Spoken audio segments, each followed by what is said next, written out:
sir or whatever. And I'm one of those people that wants the Klan to march in front of Jews just because I hate Jews. No, because because that's the right thing for free speech. So I wanted to be a lawyer for the ACLU. I had that in my head for like about 3 months when I was a young man. And but then I had to go to college and law school. I didn't even go to college, so that cut off a lot of. I knew I was a terrible student in high school. I barely got out. I had a single mother with 3 daughters in college during the Reagan years where they didn't help you. And so I knew that I couldn't take her money and go to college because I knew I would waste it because I was a poor student. So that just to me made me think I'll just be a working guy. And I fixed cars. That's what I did. I hated it. I hated that. But I figured that's probably what I'll end up doing because I can. But then I got fired from fixing cars because I couldn't wake up early. I just can't get out of bed. I can't get out of bed. I've lost a lot of jobs because of that.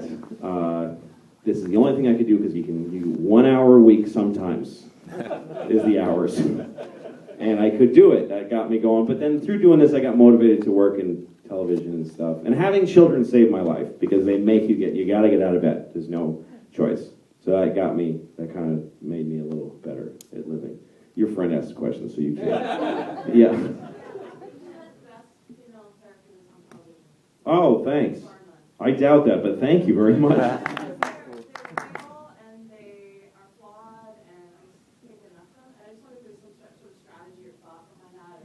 When I've written stuff for women. Well, there's 2 things I think that have given me that I could feel strong about putting women in my show. One of them is I had 3 sisters growing up. I've been around women my whole life, like just women.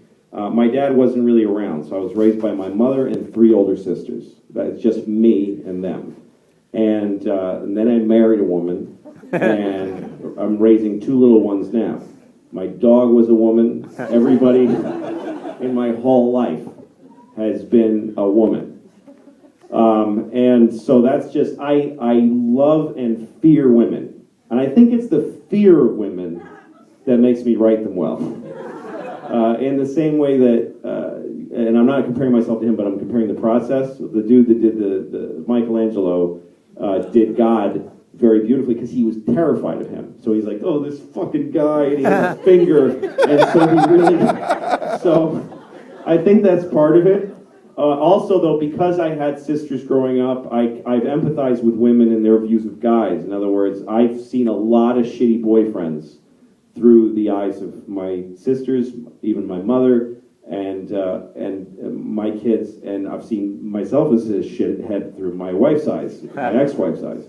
So I think that's the woman's perspective has always been interesting to me. Also, I've always been fascinated by anybody who isn't me. And the more unlike me a person is, the more I burn to know what they're like. Like, I think I say something like that in this. I don't remember this show very much. The Chinese lady, yeah. That's what I'm like. I'm like, what does a woman with big boobs who's had all this great treatment think when she sees me? Like, so I'm so interested in that. The other thing that makes the characters good is the actors. New York is filled with really great actors, and I love casting, so I've picked really great people, and they've fleshed out the characters. That's really the real answer. The other shit is the self-serving bullshit. Gail Keller casts the show. She does a great job. That's why the women are good. That's really it. There's a hand, but I can't see the person. That's you. Oh, because you're wearing it. That's weird. Like you have your sweater on only that arm, so you look like there's just an arm. Yes?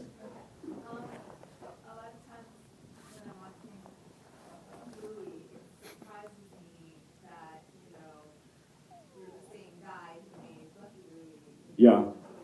Very different show, yeah. I was wondering, like, how much your experience with Lucky Louie informs your process now, or does it not going to do that at all? Well, it was a totally different experiment. Lucky Louie was a performed stories TV show, and I was inspired by things like All in the Family and The Honeymooners, doing a show in front of an audience. But I think that the American diet of multi-camera shows has been so fouled by all the other shows. I mean, for years, people have watched fake laughter on very beautiful sets and just Harvard-written jokes. And so it's just, that's what they're used to. When they saw my show, they were like, this is just a piece of shit. And it maybe was a piece of shit. But I think it was hard for people to take because of the context of the other sitcoms. It was hard for people. A lot of people still believe it was a laugh track. I've had debates with people where they say, why did you put in fake laughs on your show? I'm like, no, there was an audience right there, and they laughed, and we recorded it. And they said, well, you should have told people that it was real. I said, before every show, it said Lucky Louie was filmed before a live audience. They used to do that on Happy Days too, and all those shows, because they were also getting the same shit. But nobody hears it; they just see what they see. But anyway, I learned one thing from Lucky Louie, which is not to have a room full of writers writing my show. That's why this show, I didn't want to hire any writers. I didn't want directors. I just wanted to do it. My daughter said to me, this one's going to be easier because you don't have to convince 10 people. You can just do it. And I like that better. That's just a personal thing. Writing rooms are terrific, I guess. But 10 perspectives or 12 writing one thing, I think it over perfects comedy, and it makes it not come from anywhere in your gut. So that was the main thing I thought. I just want to do this myself. Just write the scripts and just let it. And also be willing to fail, because getting a show, getting out there, and like I said, getting it canceled, I survived it. So I thought, I'll do this the hard way again. Maybe even harder this time. Because if I fail, who gives a shit? It's not that bad. Yeah.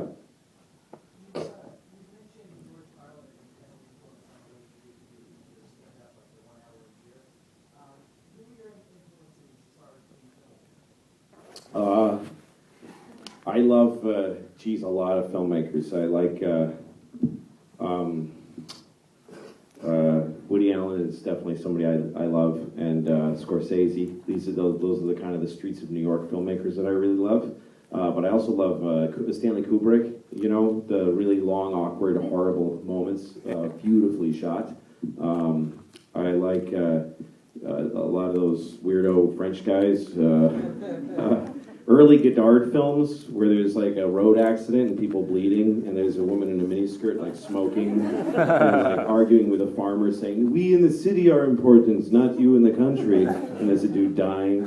That's really funny to me. So I like him. There's a lot of, I'm leaving out millions of them. I loved Albert Brooks's early movies. Yeah, tons of them. So I see a lot of movies. When I first moved to New York, there was a place called Kim's Video, which I think is finally dead. And I didn't go to college, so I just started going to Kim's Video and just emptying each section. Like I went through the Pasolini section, which scared the shit out of me. I still think about it. Don't go see any Pasolini films. I mean, see them, they're beautiful, but you can't unwatch them. It's very depressing. The guy making a peasant girl eat shit and he laughs at her. But really nicely shot. And then I'd go through each director. I'd just go through all their films. Samuel Fuller, great. Sam Peckinpah, the Sams of ~70s movies. Some of that education has helped me. Some of it hasn't, because I really love to. Putney Swope was a movie that really inspired me. It's a movie by Robert Downey. Robert Downey Jr.'s dad made a movie called Putney Swope that makes no fucking sense. And I watched it and I thought, you can do that. You can make a movie and not have it add up to anything. And I just believed, because it was done, because there was a VHS tape of it, I believed that meant you could do that. So I started working that way, and it hurt me a little, because people like their stories. Anybody else? Yes, sir. Short films? Well, that's what my show is. I have no need to do short films. Don't have the same sort of like. It used to be when I was a young man making films in New York. I'd make a short film and then I'd print it on 16mm film and get a mag thing of it and I'd do the whole film thing, and then I'd send letters to film festivals. It's amazing to think of this now.